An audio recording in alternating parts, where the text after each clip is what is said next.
हाय, मी जान्हवी. मागच्या व्लॉगमध्ये तुम्ही आमचा रत्नागिरी टू गुजरात प्रवास, सुरतमध्ये लग्नाची शॉपिंग, आमच्या लग्नानंतरच्या चिनारच्या पहिल्या वाढदिवसाचं सेलिब्रेशन असं सगळं बघितलंच असेल. तर पुढे रात्री 1 वाजता झोपून आम्ही पहाटे 4 वाजता उठलो. आजच्या दिवसासाठी मस्त तयार झालो. तर हा आहे आजचा माझा गुजरात ट्रिपचा सेकंड आउटफिट. पहाटे 5:30 वाजताच आम्ही सुरतहून केवडियाला जायला निघालो. वाटेत मध्येच टी ब्रेक घेऊन 4 तासांच्या प्रवासानंतर आम्ही केवडियाला पोहोचलो. हे हॉटेल खरोखरच खूप मस्त होतं. हॉटेलमध्ये चेक इन केल्यावर आम्ही तिथल्या लॉनवर बसून मस्तपैकी नाश्ता केला. यानंतर 20 मिनिटातच आजचं फर्स्ट डेस्टिनेशन स्टॅच्यू ऑफ युनिटीला पोहोचलो. आजचा अख्खा दिवस आम्ही इकडेच घालवणार होतो. स्टॅच्यू ऑफ युनिटीच्या कॅम्पसमध्ये पोहोचल्यावर आम्हाला परत बसने सरदार वल्लभभाई पटेल यांच्या पुतळ्याजवळ नेण्यात आलं.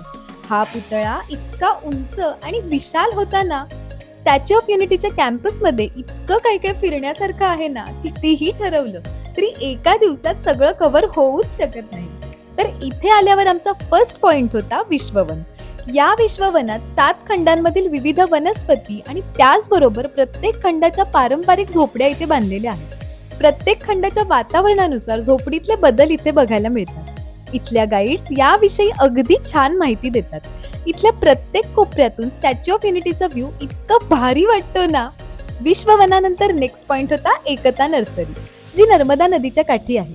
या नर्सरीत indigenous species, ornamental plants, flowers, herbs आणि बोन्साय असे झाडांचे अनेक प्रकार बघायला मिळाले. ऑर्किडच्या फुलांमध्ये तर एवढी व्हरायटी आहे की इथे स्पेशल ऑर्किडोरियमच आहे. याशिवाय इथे बांबूच्या वस्तू सुद्धा मिळतात. या नर्सरीतील बऱ्याचशा गोष्टी आजूबाजूच्या गावातील स्त्रियाच हँडल करतात. इवन इथल्या कॅम्पसमध्ये फिरण्यासाठी या अशा क्यूट रिक्षा फक्त लेडीजच चालवतात. तुम्हाला मागच्या ब्लॉगमध्ये कळलंच असेल की आज चिनारचा बर्थडे होता. तर याच नर्सरीत नर्मदा नदीच्या व्ह्यू जवळ मी चिनारला बर्थडे गिफ्ट दिलं. यानंतर आम्ही नेक्स्ट पॉइंटला आलो, ते म्हणजे कॅक्टस गार्डनला. हे गार्डन खूप छान मेंटेन केलेलं होतं.